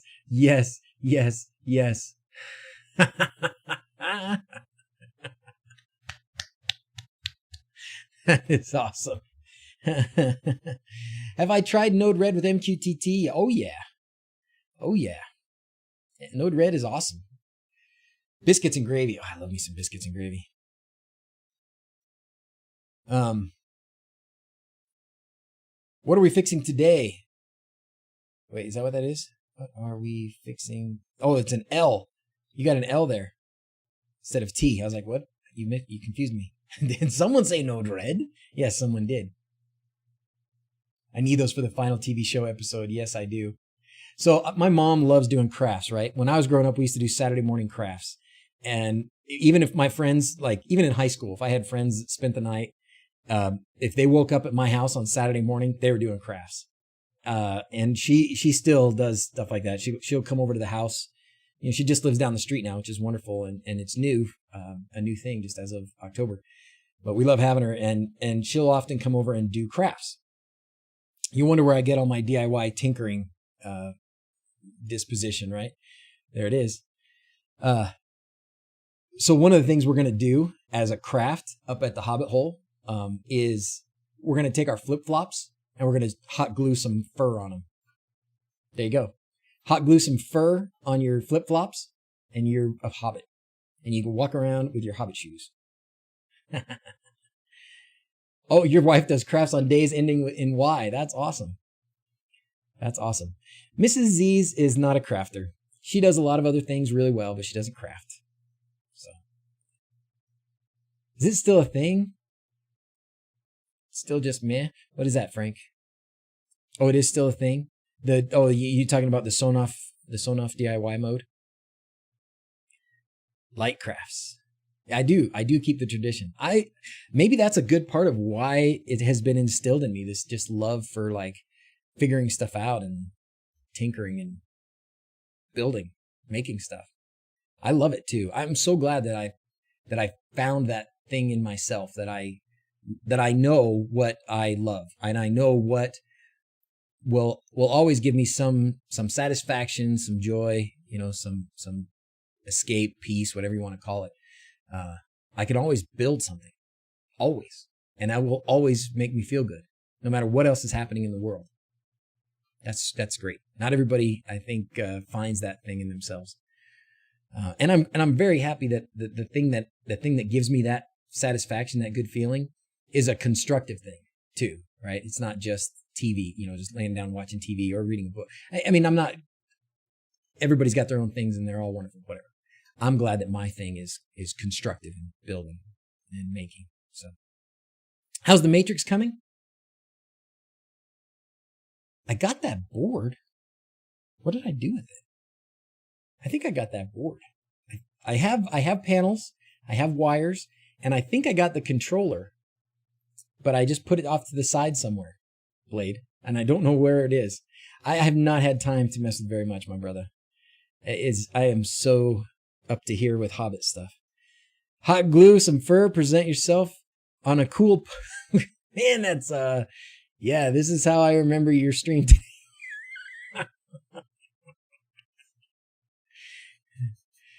Do you love more tinkering than being a doctor? Absolutely. Edgar, absolutely. I do love being a doctor. Like, it has been a very, very satisfying. It's very interesting, and I love being the master of the unconscious, you know, doing anesthesia, this black box for everybody, and we do some really cool stuff, right? I do love that a lot. And I'm really glad that my full-time job is not being an engineer. I think I could have been an engineer. I could have been a good engineer. But if my job was engineering, I don't know if I would have as much fun doing all this tinkering and building and stuff on the side. I think for me, it's really nice that I can escape my day job as a doctor doing anesthesia. I can escape that by being an engineer, basically. So that's really awesome. So that's me. My father tinkers and has never stopped. Now I do it. Hours in the garage and other projects. Snowman, that's where I want to be. That's all I want. Like, I'm just going to pass the last 20 years of my life.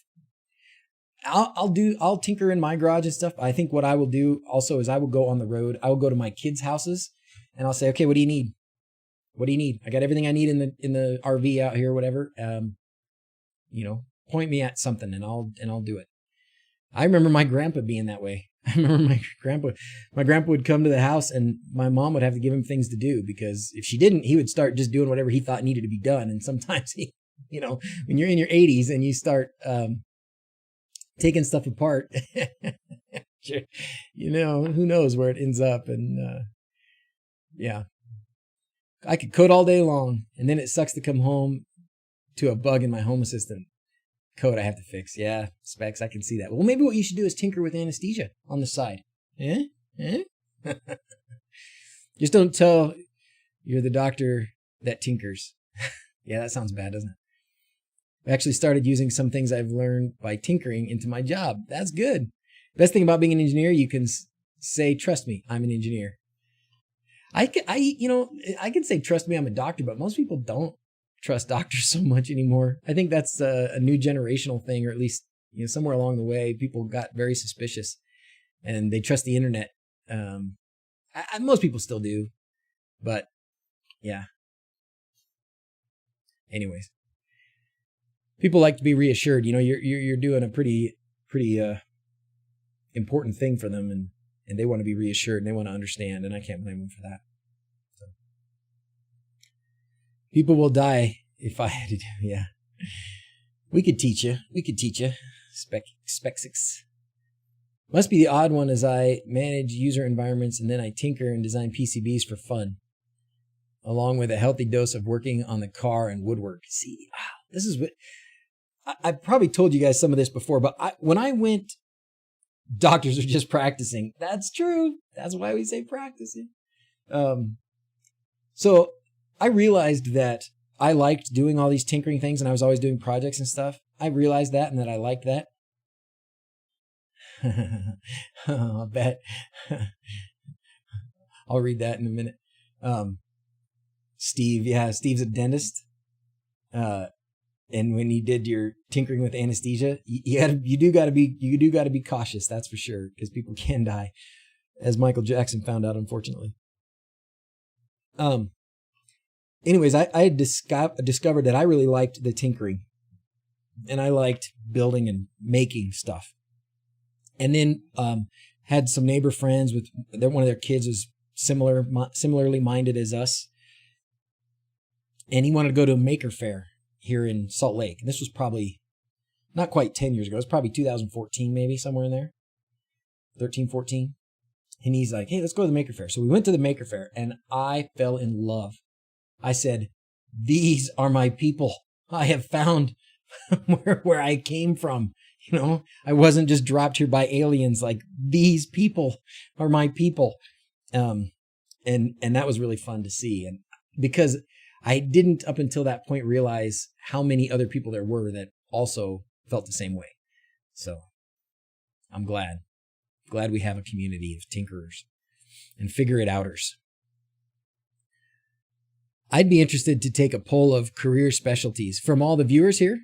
We could do that. Maybe Sir Goodenough can fire up a quick poll for us. Put him on the spot. Tinkering and diving, though I could not combine them. I'm going to go to the question channel, because I know some people have put questions in the question channel, and I haven't specifically read it out loud much today. I've just jumped in and grabbed some questions here and there. So let's read some live questions. All right. I'm asking my question early, and he's probably gone. This is Nick Does Tech Things. My LED lights have been working perfectly until last week. Now the second half of the lights are blinking. All my wires are good to go. I'm lost. Could this be voltage drop issue? They have been working flawlessly for the past 2 months. Nick, I would be suspicious of the first thing I would be suspicious of is the LED right where it starts. Maybe that LED is bad. You could possibly try, I don't want to say, I hate to say something drastic like this, but cutting that LED out, maybe, or at least splicing past it and see if that works. It could still be a data signal issue. It's it can be voltage drop, but not in the way we usually think of it. We usually think of voltage drop as causing dimness, but it can also sometimes cause a problem with the data signal and the flickering. It's definitely a data signal problem, but I would start with trying to figure out what's up with that particular LED right where it starts. What are you using for a controller? Are you using a DrZz or DrZz, something that already has a voltage level or a logic level booster for the data signal? Because if you're not, then maybe putting that in might help. And you could try voltage injection just in case the data signal is dropping. And some of these guys are saying try a different power supply. You could try that too. I'm sorry, I hate to the LED pixel where it started flickering cut out. Yeah, that's kind of where I'm at, Shubham. That's what I would do first. You're using a DrZz, Nicholas? Wait, is that you that asked? Oh, still here. Oh, that's you? Nick does tech things? I didn't know that was you. Oh, how you doing? How can I drop a video showing you an update video of this issue? Been working on it during the stream. Oh, you can drop it in Discord. You should be able to upload it in Discord or drop a link to it in Discord. We'll put all eyes on it and we'll see if we can figure it out for you. The number of LED settings too low. I'm not sure I've seen that cause flickering, but it could. It could. I think usually just if it's too low. Oh, then what is it doing? Starting over again? For a live stream for the first time, Robert Tucker. We haven't done unicorns in at least an hour. Thanks for being here. Imager link. There you go. Electrical engineer, keep the serial factory. Oh yeah, I remember that. We've talked about that, Brendan, about your serial factory work. All right, in the meantime, I'm going to look for some of these other questions while Nicholas posts his video for us to look at. Switch plate. Oh, we talked about this. 3.5. Anybody using the 3.5 inch Nextion display? I know for sure that the answer that you will get from Luma about using a bigger screen for the HA switch plate, it will not work. The way that those Nextion displays are programmed, you go into their programming software. It's a whole package that you have to download, and you set up the menus, and you set up the buttons and where you want them and all that. And if you change that to a different display, it doesn't just scale. You would have to go in and rebuild that yourself. It would take away a lot of the advantages of what Luma has done. You could do it, and people do it. And there may be, instead of using HA switch plate as the software for it, you may be able to do it with ESP Home. I think ESP Home has some ways to interact with that display that I'm not 100% sure about. So you could use it in a different way, probably. But as far as HA switch plate, using like the binary file that Luma has prepared that you put on a D1 Mini that you connect to the Nextion display, if you get a different size Nextion display, it will not show up correctly. Okay?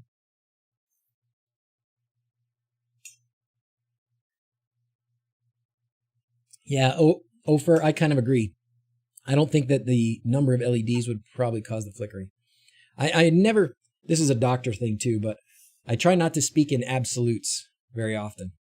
So I'll say, well, that's probably unlikely. And that means, in my mind, it's like, it's not going to happen, right? It's not the cause. It's certainly not the most likely. But you got to keep everything on the differential. That's what we call it, the differential diagnosis.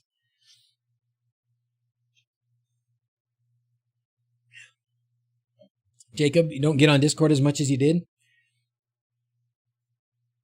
Stop in and say hi. Only a Sith speaks in absolutes.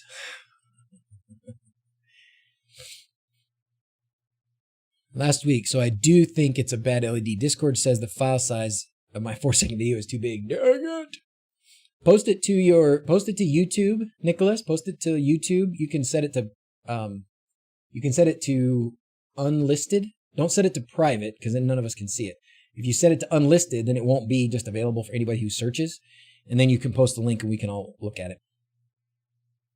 I have a 5-year-old. There's no time to tinker. Oh, sorry, Fiery Dwarf. Yes, we are notorious for that. It's probably not that, but it could be. Oh, there you go. Let's try this. Now he's on Discord. All right, I'm going to answer one more question while he's doing that.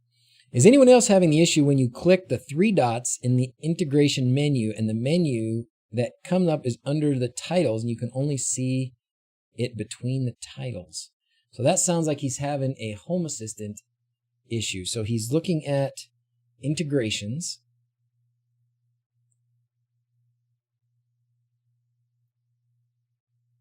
He's looking at integrations.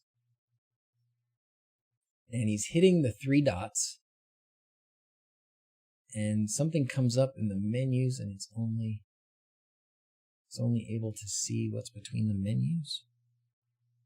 Under the titles, you can only see it between tiles. Oh, so like right here maybe? Huh. Sir Charles, have you tinkered with your theme or something? Have you manually tinkered with your theme? Or, first thing I'm going to say is make sure everything's up to date. Make sure everything's up to date. Because there may be an update for Lovelace or something that's causing it. Wondering if you know how to get started with designing a light show business.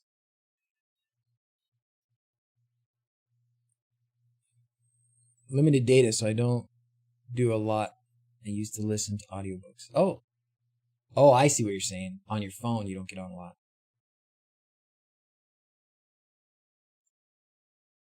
Don't do a lot you used to do. Gotcha. Planning to share the DIY show in June, so will the rest of the world, since DIY Network is U.S. only. Well, I will talk to them about that. I've told them that we have, I have a very international audience. So whatever they, I will see. I will talk to them. I'll do what I can do, and to tell them, hey, you could get. I don't know if thousands of views is a motivator for them. That what they told me is that they get 9 million viewers per episode, which is crazy. But 9 million viewers per episode. So if I tell them, hey, can I do this internationally through my thing, and they may not care if it's only a few thousand views, but I certainly will try.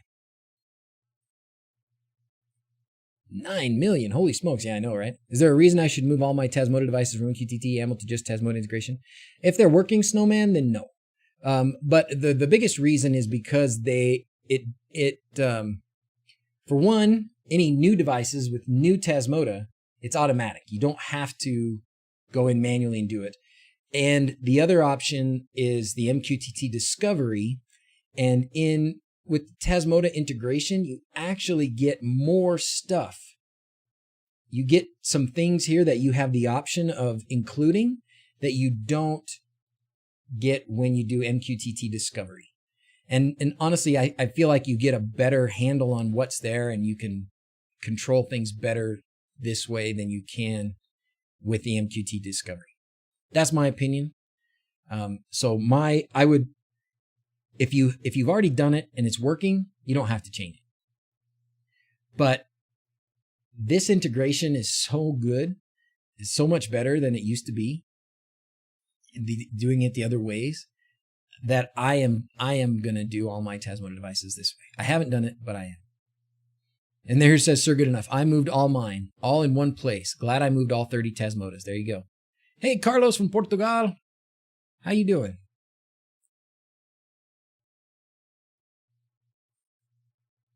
No way, 9 million? That's what they said. That's what they said. Peter, you're going to try using VPN. All right, let's see. Nick, here we go. All right, maybe this. I have to open this in a new link. I'm going to copy the link address. I'm going to go over here. And we're going to see what Nick's issue is.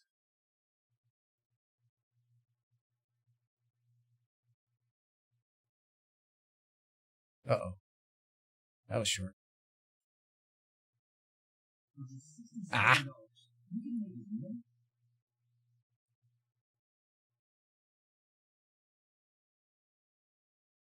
So I'm trying to figure out, Nick, what I mean, that worked, but what was that supposed to show us? Were those lights not supposed to blink?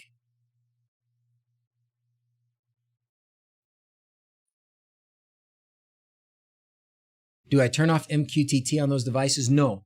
No, you still have the integration does use MQTT.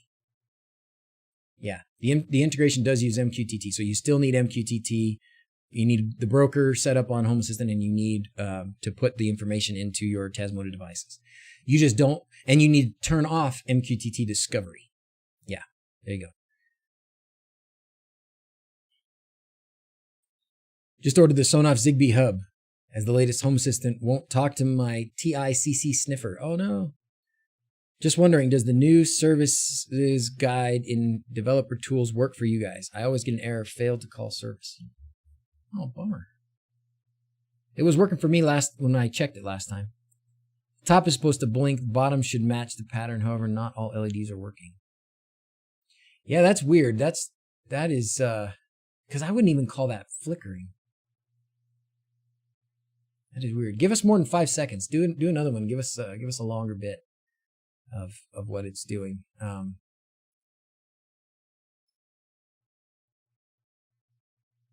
That is weird. It's harder. I don't know about. It's harder to believe that's one pixel causing the problem. I'm not sure. Insulation fail in the aluminum bar. Ooh, maybe it's shorting with the aluminum bar. All right, thank you, Worm. Thanks for the cheer. Fancy floating unicorn. We'll have to move my Tasmota devices then. Just worried about messing other things up. I have set up. And it was a long list. DigiBlur just did a video on Tasmota integration setup, yeah. Can the LED be set to come back to the last color if rebooted? Yes, Yusuf. If you go, there's a setting for that.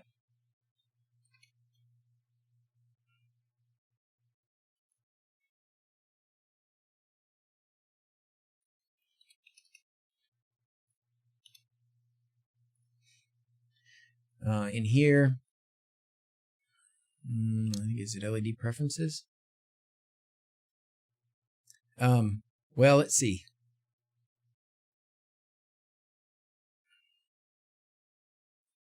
Okay,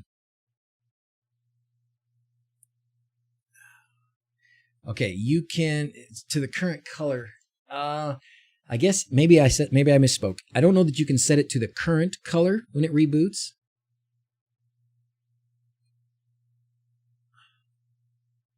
You can set it to a different default. One tinkerer, no cut.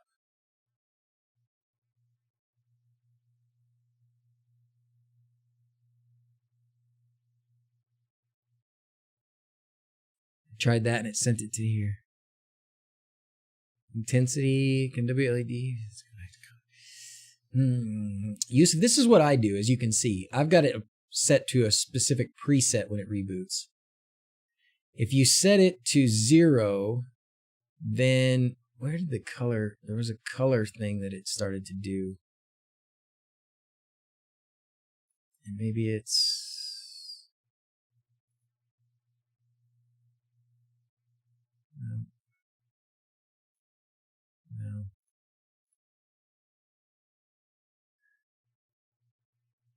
No, I thought it was here. Maybe it went away. Did it go away?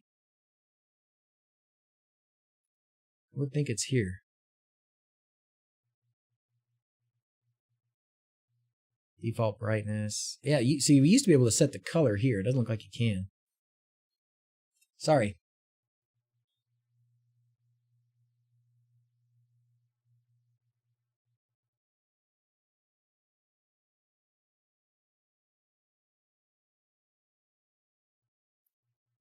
Some old Tuya smart plugs I've never set up. Does Home Assistant support that natively now? Yes.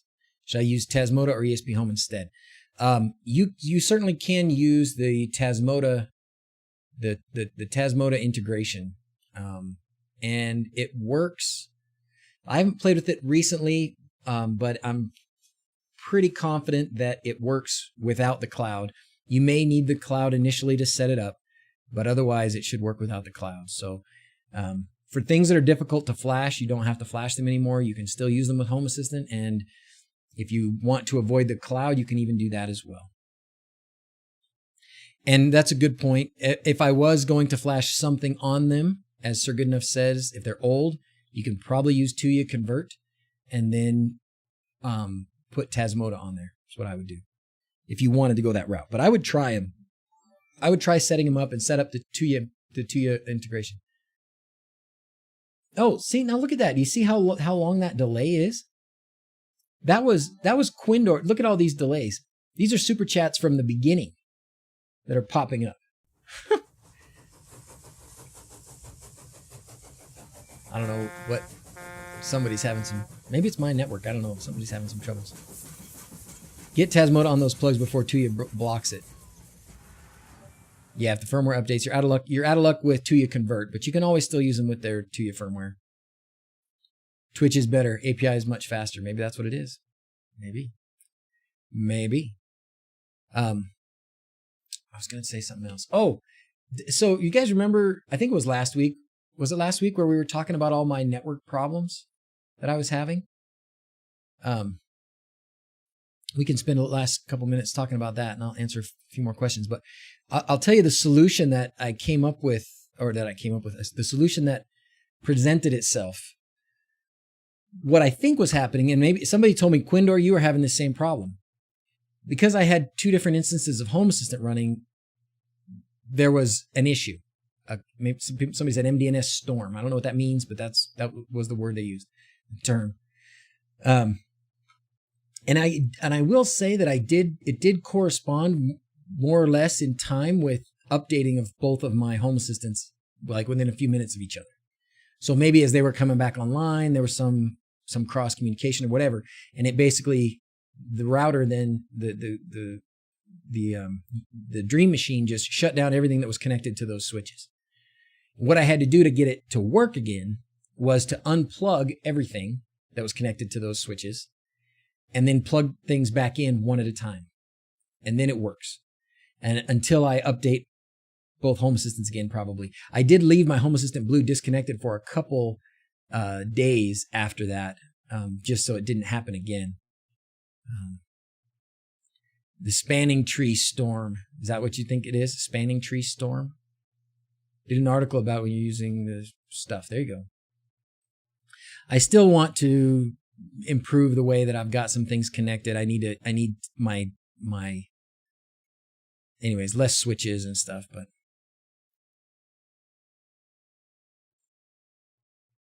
having trouble getting white, comes out bluish, red, green. Any ideas? If you really want a good white, first, well, that's going to be LED composition. So you probably, if you want a good white, you need a white LED with it. So, what are they, guys? SK6812s? Am I getting that right? SK6812s have an RGB, right? They have an RGB component, and then they have a white as well. And you can still use that with WLED. No MDNS multicast flooding, that gets into feedback loop somehow, yeah. Blah, blah, blah, blah, blah. I saw a video on local to you. I think I'd rather not have my data go to China. Yeah, it should work. SK6812 is RGBWW. You have 2811s? Yeah. 2811s are not going to give you a very good pure white. Some things you can try, like better diffusing, or maybe put it further away from whatever it is it's reflecting off of, like put it further away. That gives the light maybe a little more time to mix, a little more space to mix. If you get right up close next to them, you can see the red and the blue and the green LEDs, right? And if your diffuser is right there, you maybe can see that. If you're using aluminum channel, I don't know that there's much you can do, but if there's some way you can take it, move it away from the diffuser or away from wherever it's reflecting, or don't have it so that you're looking directly at the LEDs, make them indirect, bouncing off something else. Try that.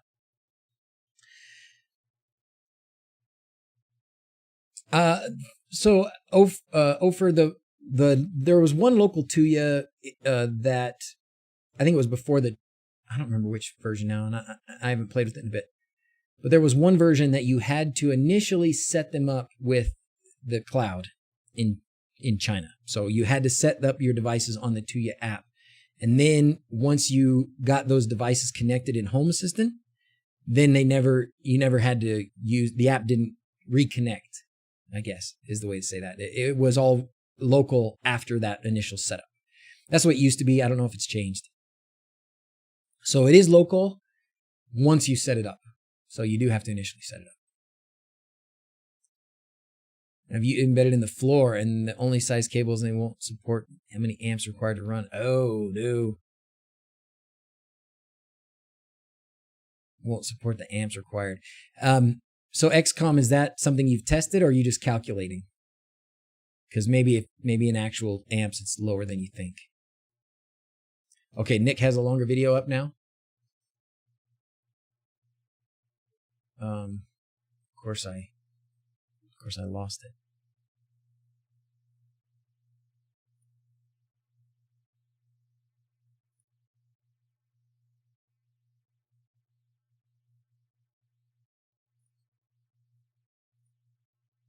Here's the longer video clip.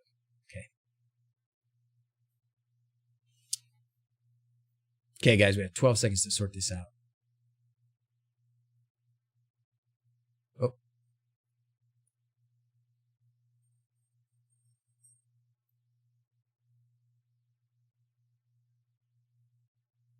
So the bad one is the one on the left. This is the bad one. The ones that goes here and goes to red. If that's the bad one, I would be very suspicious that that's an LED problem. Oh, there comes it's 3:30. Man, we got like 4 inches of snow a couple days ago, and it's all gone. It all melted today. It was there a couple hours ago. Now it's all gone. Somebody's calling me. I'm not going to answer.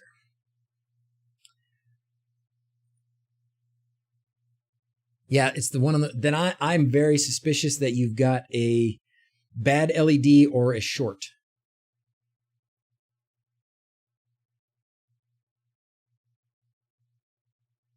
Bad LED or a short. Because if these are doing what they're, well, these aren't even doing, it looks like it's supposed to come from down here, right? But yeah, I mean, if this is the correct one, this is the bad one. To replace that section, trying to inform you about a great opportunity for your car's extended warranty.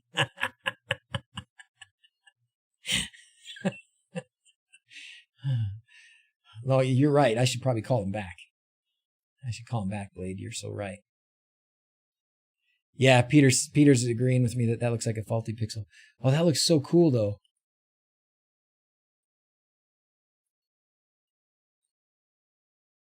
So what are you doing here? So this is in your... So you're redoing your kitchen floor, it looks like? And you're going to put these LEDs underneath there? Or is it kind of in the floor? It's in the floor? Dude, that's awesome. I hope you don't drop any buckets of water on the floor and in your kitchen. Hook a second strip up directly to the controller and see what it does. Yep, good. Post it up, Chuck. I'll take a look at some point. Oh, you guys are talking about something. Good. All right, let me answer a couple more questions, and then the screen came up. The sun is out, so it's time. Oh, they did leave me a voicemail. Oh, maybe it is a warranty. Good, I got a second chance. All right, let's go back to live questions, and we'll see what else is left to answer here. Tony says, what power supply unit do you use for the LEDs that you have running around the ceiling of your office, and how many LEDs have you used? Those ones that I have running around the ceiling are some just crappy white LEDs, and it is on a 10 amp power supply.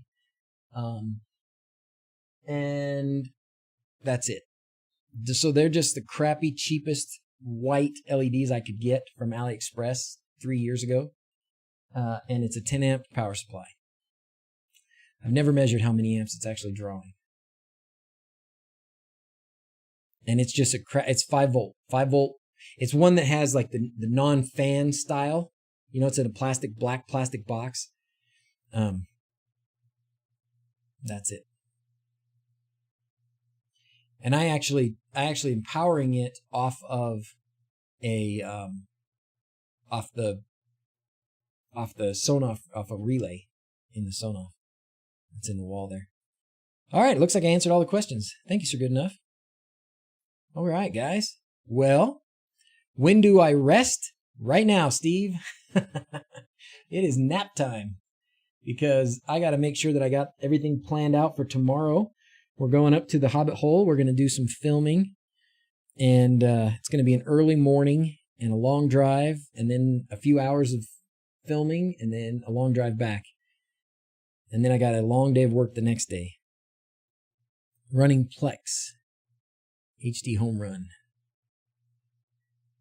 Soap on a rope power supply. Oh, a soap on a rope power supply, is that what you call them? Because it's in the middle?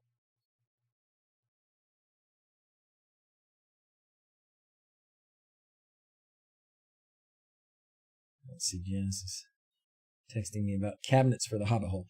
Anyways, let's call up the kids for sign off, okay? Here we go. It's time for sign off. It's time for sign off. It's time for sign off.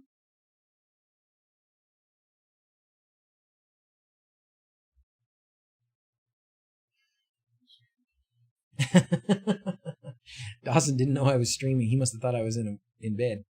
I will be soon. I will be soon. All right. The gang's all here. Except for Hobbit. Yeah, we're not taking the RV tomorrow because we can't get it. If we could get the RV up on top of the property, we would go. We'd be leaving. We would have left. We would have been streaming from the RV today, but worked out this way. So, all right. Should we sign off just like happy campers? Let's sign off like happy campers. Ready? As always, thanks for watching. Until next time, adios. I'm really tired. Holly just screamed adios in the other room. What is that? That's our family crest. Yeah. I know the field's already there. Yeah. All right, guys. Have a good afternoon. Take the chat to Discord and solve each other's problems. We'll see you next week. Next week we will be streaming from the Hobbit Hole. Yeah, we will. Yeah, we will. We'll be in the RV. We'll be in the RV next week, streaming from the Hobbit Hole for sure. All right, bye.